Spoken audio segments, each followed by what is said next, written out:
بسم اللہ الرحمن الرحیم۔ الحمدللہ ایک بار پھر جو لوگوں کے سوالات جمع ہوتے ہیں وہ میں آپ کے پاس لے کر آیا ہوں، اور سب سے بنیادی اور اہم سوال پہلا آپ سے یہ ہے کہ کیا عقیدہ ختم نبوت اسلام کا بنیادی عقیدہ ہے، اور اس کا انکاری کیا دائرہ اسلام سے خارج ہو جائے گا؟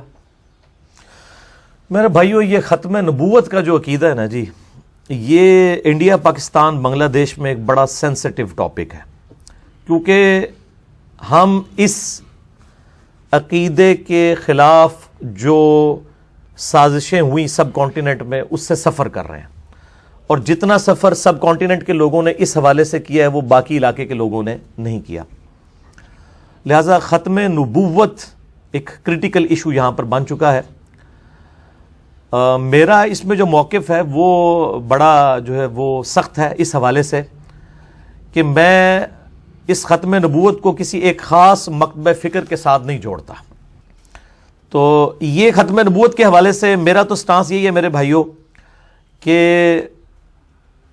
نبی صلی اللہ علیہ وآلہ وسلم کے بعد جو شخص بھی چاہے وہ امتی نبی کا دعویٰ کر کے آپ صلی اللہ علیہ وآلہ وسلم کی ختم نبوت کے اوپر ڈاکہ مارے، یا وہ بزرگ پرستی کا جو ایک سلسلہ چل رہا ہے اس کے نام کے اوپر کشف اور الہام کے ذریعے کوئی اللہ تعالیٰ کے ساتھ ڈیوائن تعلق کسی کا مانے، یا وہ عقیدہ امامت کی یہ بگڑی ہوئی شکل مانے کہ شاید نبی صلی اللہ علیہ وآلہ وسلم کے بعد بھی ایسی ہستیاں دنیا میں موجود ہیں جن سے اللہ تعالیٰ کلام کرے گا یا کرتا رہے گا، سوائے ایک ایکسیپشن کے جو سیدنا عیسیٰ علی نبینا وعلیہ الصلوۃ والسلام کا معاملہ ہے، اس پہ تو اجماع امت ہے۔ مسئلہ نمبر میرا اس کے اوپر 12 حیات مسیح اور نزول مسیح علیہ السلام وہ ریکارڈڈ ہے، وہ بھی امتی کی حیثیت سے آئیں گے۔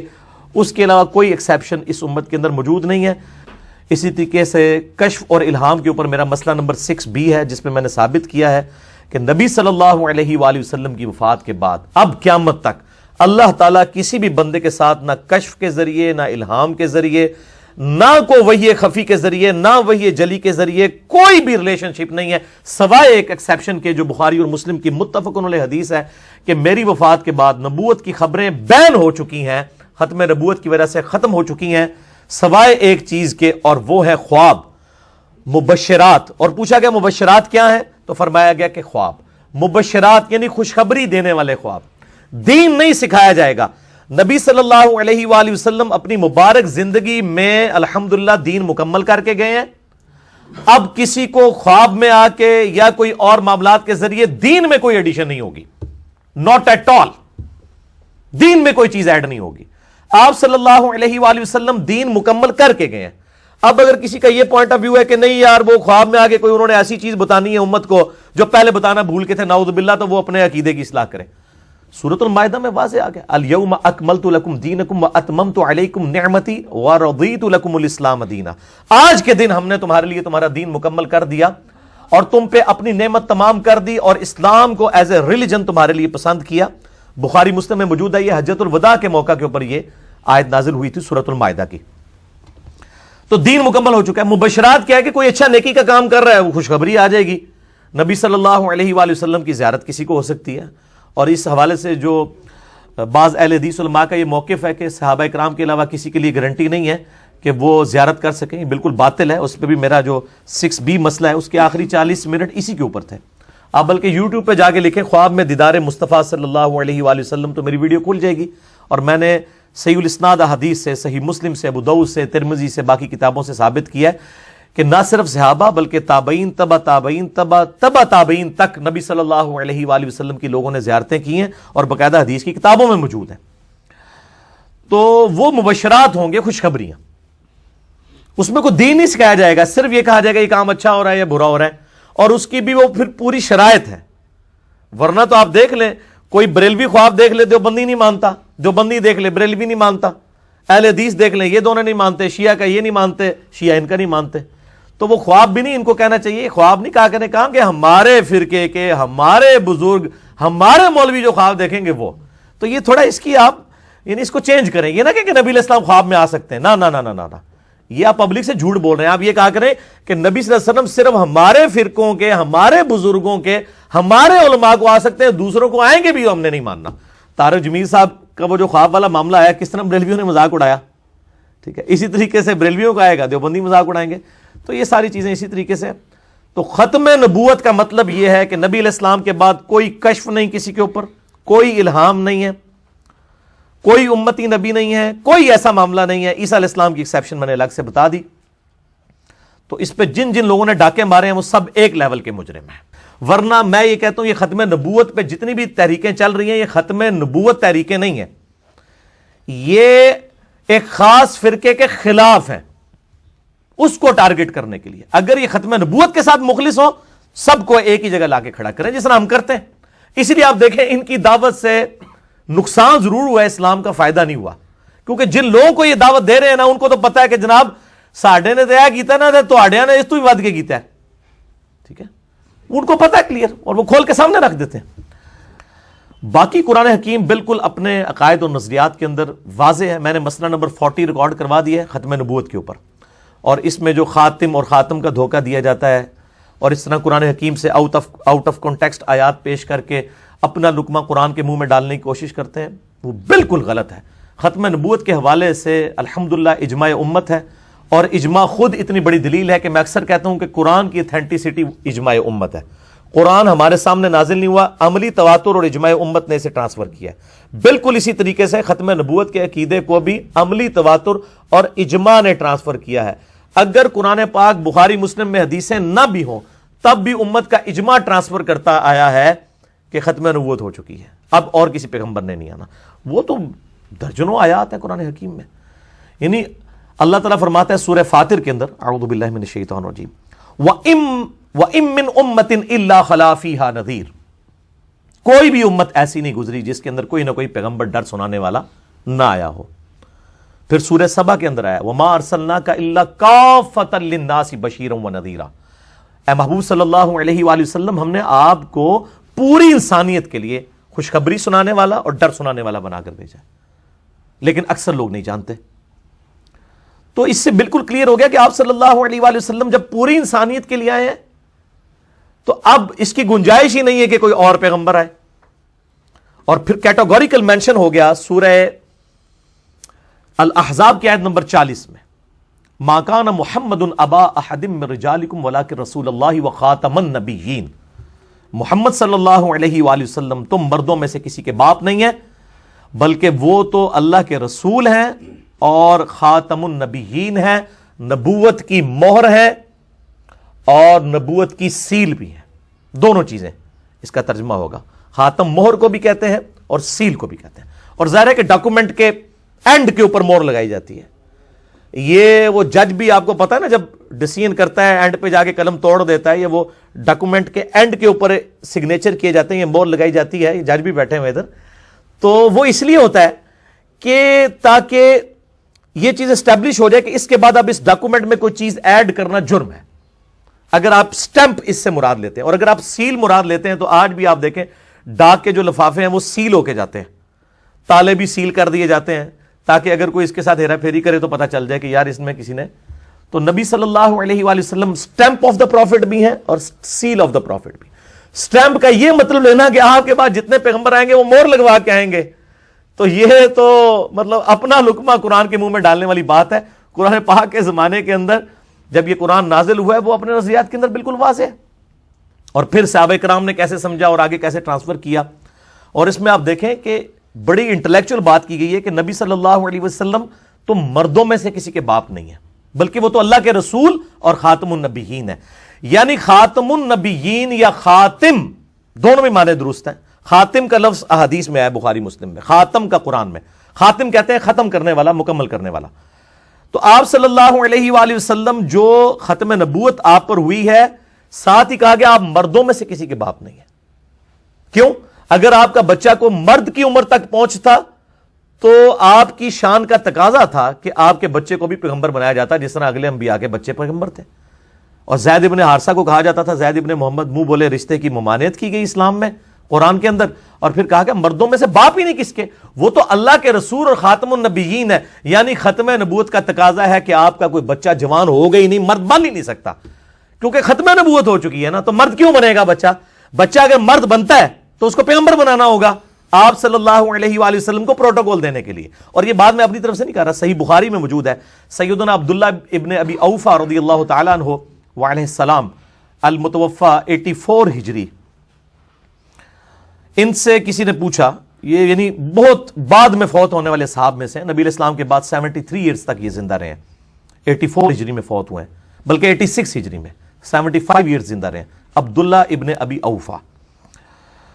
ان سے کسی نے پوچھا کہ آپ نے نبی صلی اللہ علیہ وآلہ وسلم کے بیٹے ابراہیم کو دیکھا تھا؟ آپ کا ایک بیٹا ابراہیم بھی تھا, طیب بھی, طاہر بھی, قاسم بھی, 4 بیٹے. تو انہوں نے کہا میں نے ابراہیم کو دیکھا ہوا ہے, اور اگر ابراہیم, وہ تو ابراہیم بچپن ہی میں فوت ہو گیا. عبداللہ ابن ابی اوفا کہہ رہے ہیں اسی حدیث میں, اگر وہ زندہ رہتا تو یقیناً وہ بھی پیغمبر ہوتا. اچھا, اب یہ حدیث بھی ختم نبوت کے اوپر دلالت کرتی تھی, کیونکہ آیا نا کہ محمد صلی اللہ علیہ وآلہ وسلم تو مردوں میں کسی کے باپ نہیں بلکہ اللہ کے رسول ہیں. مرد ان کا کوئی بچہ بن ہی نہیں سکتا, بچپن ہی میں فوت ہو گئے, چھوٹی سی عمر میں فوت ہو گئے, شیر خواری کی عمر میں. تو عبداللہ ابن ابی اوفا نے دیکھیں یہی رزلٹ نکالا, انہوں نے کہا کہ اگر وہ زندہ رہتا تو وہ اللہ کا پیغمبر بنتا. چونکہ اللہ نے ڈیسائیڈ کر دیا کہ کوئی بچہ بڑی عمر تک پہنچے گا, یہ خاتم النبیین. اور پھر اس میں انہوں نے کہا کہ چونکہ نبی علیہ السلام خاتم النبیین ہے اس لیے وہ جوانی کی عمر تک نہیں پہنچا. تو یہ چیز انڈورس ہو گئی جو میں نے یعنی تشریح کی تھی, وہ ایک صحابی سے بھی ثابت ہوگی صحیح بخاری کے اندر. تو آپ صلی اللہ علیہ وآلہ وسلم کا کوئی بچہ جوانی کی عمر کو نہیں پہنچا. اور آپ حیران ہوں گے کہ وہی ایک خاص مکتبہ فکر جس نے نبی علیہ السلام کے بعد اس طریقے سے ایک جھوٹی نبوت کلیم کی ہے, وہ اسی کو کہتے ہیں دیکھیں جی اس میں تو آیا کہ ابراہیم اگر زندہ ہوتا تو وہ پیغمبر بنتا, تو اس کا مطلب ہے کہ نبوت جاری ہے. یعنی آپ بات کا دوسرا مطلب بھی نکال سکتے ہیں, لیکن یہ اس کے اندر فٹ ہی نہیں بیٹھتا, اس لیے کہ وہ صحابی خود ایکسپلینیشن دے رہے ہیں کہ وہ زندہ اسی لیے نہیں رہا کہ آپ صلی اللہ علیہ وسلم خاتم النبیین ہے. اور دوسرا یہ بفرض محال بات کی جاتی ہے, یہ تو قرآن میں سورۃ الزخرف میں آیا, ان کان للرحمن ولد فانا اول العابدین. اے محبوب صلی اللہ علیہ وآلہ وسلم آپ فرما دیجئے اگر اللہ کا کوئی بیٹا ہوتا تو میں سب سے پہلے میں اسے پوج رہا ہوتا. اب اگر اس سے کوئی یہ رزلٹ نکال لے کہ اللہ کا بیٹا ہو سکتا ہے, اور کہ جی یہ لم یلد ولم یولد کا مطلب یہ نہیں ہے جو آپ لے رہے ہیں, اس میں تو واضح ہے کہ اللہ کا بیٹا ہو سکتا ہے. وہ بھئی سمجھانے کے لیے کہ بالفرض عیسائیوں کو یہ کہا جا رہا ہے اور بت پرستوں کو کہ تم فرشتوں کو اللہ کی بیٹیاں مانتے ہو, وہ جیزس کرائسٹ کو جو ہے وہ ڈیوینٹی میں کلیم کرتے ہیں یا اللہ کا بیٹا کہتے ہیں. تو اگر یہ جیزس کرائسٹ اللہ کے بیٹے ہوتے عیسیٰ علیہ السلام, تو اے نبی فرما دیجیے سب سے پہلے میں ان کی عبادت کر رہا ہوتا, کیونکہ اللہ کا بیٹا بھی پھر الہ ہی ہوتا نا, مخلوق تو نہ ہوتا. تو یہ سمجھانے کے لیے, اس سے وہ رزلٹ نہیں نکلتا.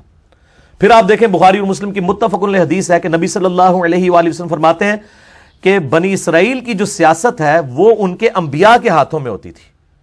جب ایک نبی فوت ہوتا تھا تو وہ کمانڈ کسی دوسرے پروفٹ کے حوالے کر کے جاتا تھا, جبکہ میری امت کے اندر کوئی نبی نہیں آئے گا بلکہ یہ جو سیاسی کمانڈ ہے یہ خلفاء کے ہاتھوں میں ہوگی, اور کثرت کے ساتھ خلفاء آئیں گے. وہ خلفاء راشدین تو 5 آئے نا, ابو بکر, عمر, عثمان و علی, حسن ابن علی رضی اللہ عنہم اجمعین علیہم السلام. اس کے بعد بھی جو خلفاء ہیں وہ یعنی ٹیکنیکل لینگویج میں ان کو آپ خلفاء بول رہے ہوتے ہیں, ویسے تو ملوک ہیں, بادشاہ ہیں, علام منہاج النبوہ نہیں ہے ان کی خلافت, لیکن وہ کثرت سے حکمران چل رہے ہیں. پھر بخاری اور مسلم کی متفق علیہ حدیث ہے کہ غزوہ تبوک کے موقع پر یہ پہلا موقع تھا کہ مولا علی علیہ السلام کو نبی صلی اللہ علیہ وآلہ وسلم اس جنگ میں ساتھ نہیں لے کے جا رہے تھے, عورتوں اور بچوں پہ اپنا خلیفہ چھوڑ کے جا رہے تھے. تو سیدنا علی رو پڑے, یا رسول اللہ صلی اللہ علیہ وسلم میں آپ کے ساتھ نہیں جا رہا, یہ فرسٹ ٹائم ایسا ہوا ہے. تو آپ نے فرمایا اے علی کیا تم اس بات پر راضی نہیں ہو کہ تمہاری میرے ساتھ وہی نسبت ہے جو ہارون علیہ السلام کی موسیٰ علیہ السلام کے ساتھ. لیکن ساتھ ہی آپ نے کہنا نا کنو کاٹ لو, ایک گل اور بھی, وہ نال فرما دی, مگر میرے بعد کوئی نبی نہیں ہے. کہ کوئی یہ نہ ہو کہ حضرت علی کے لیے کوئی کلیم کر دے کہ دیکھیں نا کہہ دیا وہی نسبت ہے, تو ہارون بھی پیغمبر تھے تو موسیٰ بھی پیغمبر تھے. بخاری اور مسلم دونوں میں الفاظ ہیں مگر میرے بعد کوئی نبی نہیں ہے, مسلم کے الفاظ ہیں کہ میرے بعد نبوت ختم ہو چکی ہوئی ہے. یعنی مولا علی کو بھی یہ ٹائٹل نہیں ملا علیہ السلام. پھر بخاری اور مسلم کی متفق علیہ حدیث ہے کہ میری اور باقی انبیاء کی مثال ایسی ہے کہ ایک بڑی خوبصورت عمارت ہو اور وہ اس میں ایک اینٹ لگنے کی جگہ باقی ہو. جتنے لوگ گزرتے ہوں اس عمارت کی خوبصورتی کا ذکر کریں, لیکن سارے یہ کہیں گے یار یہ ایک اینٹ لگ جائے تو یہ عمارت پرفیکٹ ہو جائے گی, وہ ایک اینٹ میں ہوں.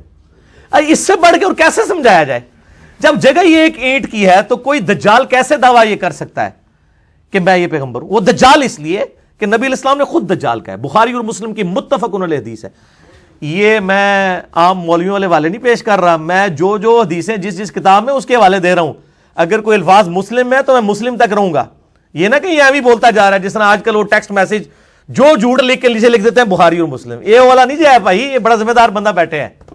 بخاری اور مسلم کی متفق علیہ حدیث ہے, قیامت اس وقت تک قائم نہیں ہوگی جب تک کہ 30 جھوٹے دجال نہ پیدا ہو جائیں, ان میں سے ہر ایک کو یہ زوم ہوگا کہ میں اللہ کا پیغمبر ہوں. نعوذ باللہ من ذالک. اور یہی حدیث ابو داؤد اور جامعہ ترمذی میں آتی ہے, تو آپ نے فرمایا کہ میری امت میں 30 جھوٹے دجال پیدا ہوں گے جو یہ دعوی نبوت کریں گے, اور آپ نے فرمایا انا خاتم النبیین لا نبی بعدی, میں خاتم النبیین ہوں, میرے بعد کوئی نبی نہیں ہے. اور صحیح مسلم کے اندر الفاظ ہیں کہ آپ صلی اللہ علیہ وآلہ وسلم نے فرمایا اللہ تعالیٰ نے 5 ایسی خصوصیات ہیں جو کسی اور پیغمبر کو نہیں دیں سوائے میرے. ان میں سے ایک خصوصیت یہ ہے کہ اللہ تعالیٰ نے مجھ پہ نبوت کا سلسلہ ختم فرمایا, اور یہاں خاتم کے الفاظ موجود ہیں, بخوتیمہ کے الفاظ موجود ہیں کہ مجھ پر ختم کر دی نبوت. اس کے علاوہ فرمایا کہ مجھے شفاعت کا اللہ تعالیٰ نے اذن عطا فرمایا, وہ بالاذن ہے. پوری زمین میرے لیے سجدہ گاہ بنا دی, اور ساتھ یہ بھی فرمایا کہ مجھے پوری انسانیت کے لیے پیغمبر بنا کے بھیجا گیا. 1 مہینے کی مسافت سے میرا روب ڈال دیا کافروں کے اوپر, اور مال غنیمت میری امت کے لیے حلال کر دیا گیا. یہ 5 کی 5 چیزیں میں نے آپ کو گنوا دی. تو صحیح مسلم میں 6 چیزیں بھی ہیں, ان میں یہ 6ٹھی چیز بھی شامل ہوگی. تو اس طرح کے الفاظ بالکل واضح ہیں ختم نبوت کے والے سے, کوئی کسی کو وہم بھی نہیں آنا چاہیے. اب ہوتا یہ کہ میں وہی ایک بڑی ننگی بات کرتا ہوں اس حوالے سے کہ ہم جن مکاتب فکر کے بارے میں یہ کلیم کر رہے ہوتے ہیں نا کہ یار یہ تو ہے ہی کافر ہیں, یہ تو دار اسلام سے خارج ہیں, ہم بغیر علم کے کر رہے ہوتے ہیں اپنے جذبات کے ساتھ. اگر ہم خود بھی اسی مکتبہ فکر میں پیدا ہوئے ہوتے ہیں نا تو ہم اس مکتبہ فکر کو حق پہ سمجھ رہے ہوتے ہیں اور باقی لوگوں کو کافر سمجھ رہے ہوتے ہیں. تو اب اگر کوئی قدرتاً وہاں پہ پیدا ہو گیا یا کسی اور بھی جگہ پہ, آپ کا یہ کام نہیں ہے کہ آپ ان کو مارنے پیٹنے کے لیے دوڑ پڑیں, بلکہ علمی طریقے سے ان کی غلطی ان کے اوپر واضح کریں تاکہ ان کی آنے والی نسلیں اسلام میں واپس آ جائیں, نہ کہ ان کو جو ہے وہ غیر مسلم جو ہے پناہ دیں اور پوری دنیا کے اندر ڈش کے ذریعے اور کیبل کے ذریعے ان کا پیغام پہنچے اور سوشل میڈیا کے ذریعے, اور آپ جناب وہ ہاتھ پہ ہاتھ دھر کے بیٹھے رہیں. اور مجھ سے تو چونکہ قادیانی مکتبہ فکر کے لوگ بھی اس حوالے سے رابطہ کرتے رہتے ہیں ختم نبوت کو ڈسکشن کرنے کے لیے, اور میں یا وہ ہوں یا کسی بھی اور مکتبہ فکر کے لوگ ہوں, میں پازیٹیولی ان کے ساتھ ڈیل کرتا ہوں, کیونکہ مجھے اللہ نے دائی بنا کر بھیجا ہے. کسی کو مارنے پیٹنے کے لیے, قتل کرنے کے لیے نہیں بھیجا, بلکہ علمی طریقے سے ان کی غلطی ان پر واضح کرنے کے لیے. اور میں اس یعنی پوری تمہیدی گفتگو کے اینڈ پہ یہ خصوصاً قادیانیوں کو دعوت دوں گا اس حوالے سے, اور بالعموم باقی مکتبہ فکر کے لوگوں کو بھی, کہ ان کفریہ عقائد سے توبہ کریں. آپ کے کسی بزرگ نے آپ کے کام نہیں آنا, خود کتاب و سنت کو اسٹڈی کریں اور دیکھیں کہ قرآن و سنت کے اندر کیا دلائل موجود ہیں ختم نبوت کے حوالے سے. اپنی اصلاح کریں. یہاں بھی جتنے 60 70 80 کے قریب لوگ بیٹھے ہیں, یہ پیغام لے کے جائیں. کسی کے ساتھ نفرت نہ کریں. آپ یہ تصور کر لیں کہ اگر میرے ماں باپ قادیانی ہوتے, میں قادیانیوں کے گھر میں پیدا ہوا ہوتا اور میں غیر قادیانیوں کو کافر سمجھ رہا ہوتا, تو اب اگر اللہ تعالیٰ نے مجھے بائی چانس یہاں پہ پیدا کر دیے تو مجھے کس چیز کا زوم ہے؟ تو اس لیے میں جملہ بولتا ہوں کہ قادیانی صرف اس لیے کافر ہیں کہ آپ کے ماں باپ قادیانی نہیں ہیں. اس کو آؤٹ آف کانٹیکسٹ کوئی نہ لے اس جملے کو, یہ بڑا گہرا جملہ ہے. اور میں نے پچھلی دفعہ بھی کلیم اس حوالے سے ایک جملہ بھی بولا تھا کہ قادیانی اگر ہمیں کافر کہنا چھوڑ دے تو ہم بھی ان کے اوپر فتویٰ لگانا چھوڑ دیں گے. یہ میں نے الزامی بات کی تھی, جس طرح کہ سورۃ الاعراف میں آتا ہے کہ اللہ تعالیٰ فرماتا ہے یہ کافر اس وقت تک جنت میں نہیں داخل ہو سکتے جب تک کہ سوئی کے ناکے میں سے اونٹ نہ گزر جائے. تو اللہ تو سوئی کے ناکے میں سے اونٹ گزار سکتا ہے, تو اللہ گزار کے تو کافروں کو بھی ڈال دے. نہیں, یہ محاورتاً بات ہے, اور یہ بڑی انٹلیکچوئل دعوت ہے. ان کو نہیں پتا, ان کی پبلک کو, کہ کبھی بھی ہمیں اس حال میں کہ جن کے بارے میں انہوں نے نبوت کلیم کی ہوئی ہے ہم اس کو جھوٹا سمجھیں اور یہ ہمیں مسلمان مان لیں، کیونکہ وہ تو ان کو امتی نبی کلیم کیے ہوئے ہیں۔ جب امتی نبی کلیم کیے ہوئے ہیں تو نبی کا انکار کرنے والا کیا ہوا؟ کافر۔ اور اگر میں انکار کر کے بھی مسلمان رہتا ہوں تو اس کا مطلب ہے کہ جس کے بارے میں آپ نے نبوت کلیم کی ہوئی ہے نا وہ نبی نہیں ہے۔ یہ جج تے وکیل ہی سمجھ سکتے ہیں گل، ٹھیک ہے نا؟ ایک کان اینج کر کے پڑھا ہے کہ اگر میں ایسے شخص کو نبی نہ مانوں جس کو آپ مان رہے ہیں اس کے باوجود میں مسلمان ہوں تو اس کا مطلب ہے جس کے بارے میں آپ کلیم کر رہے ہیں وہ نبی نہیں ہے، کیونکہ نبی کا انکار کرنے والا تو مسلمان ہو ہی نہیں سکتا، تو کافر ہی ہوگا۔ تو یہ ایک انٹلیکچوئل جملہ تھا، اس کو آؤٹ آف کانٹیکسٹ نہ پیش کیا جائے، یہ بہت علمی جملہ ہے۔ اور میرے پاس کچھ قادیانی بھائی کچھ عرصہ پہلے آئے تھے، اور ظاہر ہے کہ میں یہود و نصارہ سے بدتر نہیں ان کو سمجھتا، بالکل کلیئر کٹ، میں اپنی ویڈیوز میں بھی کہتا ہوں، اس لیے کہ وہ قرآن کو مانتے ہیں، بخاری مسلم کو مانتے ہیں۔ بس جس طرح آپ کے بزرگ بابوں نے آپ کو نماز کا طریقہ بخاری مسلم سے نہیں بتایا اور پوری زندگی آپ اس طریقے سے چلتے رہے، توحید قرآن کی نہیں سمجھائی، آپ اپنے اپنے مکتب فکر میں دیوبند، بریلوی، اہل حدیث، شیعہ جدھر جدھر لگے تھے لگے ہوئے ہیں، وہ بھی اپنے اپنے مکتب فکر میں لگے ہوئے ہیں۔ آپ کا کام ہے آپ ان کی اصلاح کریں، اور ہمارا کام ہے کہ آپ کی بھی اصلاح کریں، ٹھیک ہے نا؟ ہم تو کہتے ہیں جو بھی غلط ہے اس کی غلطی ہائی لائٹ کرنی چاہیے، مارنے پیٹنے والا کام نہیں کرنا چاہیے۔ تو وہ آئے بھائی، میں نے ان کو کہا، میں نے کہا جی مجھے آپ لکھوا کے لا دیں، تو آج 4-5 سال ہو چکے ہیں وہ واپس نہیں آئے، حالانکہ وہ کہہ رہے تھے نہیں ہم آپ کو مسلمان مانتے ہیں۔ میں نے کہا ایسا نہیں، آپ کا عالم دین کوئی لکھ کے دے کہ جو غلام احمد قادیانی صاحب کو پیغمبر نہ مانے وہ پیغمبر نہ مانتے ہوئے بھی مسلمان ہے، یہ لکھوا کے لیں تو میں آپ کی تکفیر چھوڑ دوں گا۔ یہ میں نے الزامی بات کے طور پہ بات کی، وہ نہیں آئے۔ تو اس کے علاوہ بھی کئی ہیں جو ماشاءاللہ رابطہ کرتے ہیں اور ان کی کلیریفیکیشنز ہوتی ہیں۔ اب یہ ایک الگ سے ٹاپک ہے، مجھے کبھی موقع ملا تو میں انشاءاللہ اس پہ ڈیٹیل ڈسکشن کروں گا۔ بل اس وقت میں چاہ رہا ہوں کہ تازہ ایک کتاب چھپ کے آئی ہے، شیخ زبیر علی زئی رحمہ اللہ تعالیٰ کے شاگرد ہمارے جیلم شہر سے غلام مصطفیٰ ظہیر صاحب امن پوری، ان کی کتاب ختم نبوت، یہ جنوری 2018 میں ہی چھپی ہے، اور اگر کوئی اس کا PDF مارکیٹ میں آ گیا تو وہ آپ کے ساتھ شیئر کر دیں گے، میرے علم میں تو نہیں ہے۔ یہ کتاب ان کو ذرا دکھا دیجئے جی، ختم نبوت کے اوپر۔ یہ بڑی پرفیکٹ کتاب لکھی ہے انہوں نے، کچھ چیزیں ہیں جو کمزوریاں ہیں ان کو ان سے قطع نظر ظاہر ہے، انسانی کوشش ہے، کچھ کمزوریاں بھی ہوتی ہیں۔ اوورال انہوں نے الحمدللہ قرآن حکیم کی آیات سے، 40 صحیح الاسناد احادیث سے، درجنوں صحابہ کرام کے فتاوی سے، بخاری اور مسلم اور باقی کتابوں سے جو ہے وہ ختم نبوت کے اوپر ڈسکشن کی ہے۔ اور اس کے علاوہ جو قادیانی مکتب فکر کے جو ریزرویشنز ہیں، جو ان کے دلائل ہیں، ان کے بھی بڑے انٹلیکچوئل جواب دیے ہیں۔ یہ آلموسٹ تقریباً 222 پیجز کے اوپر یہ کتاب ہے، تو یہ کتاب آپ ضرور خریدیں۔ اور اس کتاب کا میرا خیال ہے یہ میں نے اس سے کوئی کمائی نہیں کرنی، کوئی یہ نہ سمجھے کہ میں پہ بیچنا وا۔ غلام مصطفیٰ ظہیر صاحب تو مطلب میرے ساتھ سخت ناراض ہیں اپنے مکتب فکر کی وجہ سے، چونکہ وہ ذرا اسٹرانچ قسم کے اہل حدیث عالم ہیں، تو میں چونکہ وہ کرٹیسزم کرتا ہوں تو اس لیے ان کو ہضم نہیں ہوتا۔ بہرحال ہمارا کام تو یہ کہ کوئی بھی اچھی چیز کسی کی بھی ہے وہ شیئر کروائی جائے۔ یہ جو بیت السلام پرنٹنگ پریس، یہ بھی ذرا شیئر کروا دیں، اس پہ موبائل نمبر وغیرہ بھی لکھے ہوئے ہیں تاکہ بیرون ملک لوگوں نے اگر منگوانی ہے یہ کتاب تو ان کو مل جائے گی۔ یہ پاکستان میں تو یہ کتاب مل رہی ہے 250 روپے کی، یعنی میں نے یہ 2 خریدی تھی 500 روپے کی، تو یہ ہائی لائٹ کر دیں جی، اور اتنی قریب سے کریں کہ یہ نمبر پڑے بھی جائیں نا، تاکہ جن لوگوں نے منگوانی ہے وہ پھر منگوا سکتے ہیں۔ پرنٹنگ پریس کا نمبر بھی لکھا ہوا ہے، 250 روپے پاکستانی ہے، اور اگر آپ یعنی ہول سیل پہ منگوائیں شاید سستی مل جائے، تو اتنی زیادہ رقم نہیں ہے۔ ڈالرز میں کتنی بنی جی؟ 250 $2.5 کیا ہے؟ $2.25 کر لیں، آلموسٹ ڈالر ود گیا، تو $2.25 کوئی شے نہیں ہے، ایک کتاب منگواؤ۔ اور ظاہر ہے کہ اس میں چونکہ ہمارے علماء دین کا بھی ایک سلسلہ اس حوالے سے ان کا ایک انکم کا ذریعہ بھی ہوتا ہے، جواز کی حد تک میں اس کو جائز سمجھتا ہوں، اپنے لیے نہیں، علماء کے چلیں ان کے لیے بھی ایک ہیلپ آؤٹ ہو جائے گی یہ چیز۔ باقی چونکہ یہ بہت اچھی کوشش ہے، میں نے ابھی تک ختم نبوت کے اوپر جتنی کتابیں پڑھی ہیں اس سے زیادہ اسٹرانگ کوئی کتاب نہیں ہے، اور انٹرنیشنل نمبرنگ کے اوپر اس پہ حدیث کے نمبرز بھی لکھے ہوئے ہیں، اور بڑی انٹلیکچوئل گفتگو کی ہوئی ہے الحمدللہ۔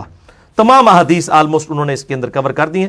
تو اس سے پہلے شیخ زبیر صاحب نے بھی ایک مضمون لکھا تھا، مقالات کے اندر موجود ہے، لیکن وہ اتنا پرفیکٹ نہیں تھا، یہ اس سے زیادہ بہتر ہے۔ یہ ان کے شاگرد ہیں، انہی کے اصولوں کے اوپر انہوں نے احادیث کے اوپر صحت کے حکم لگائے ہیں، اور اکثر احادیث بخاری اور مسلم سے ہیں۔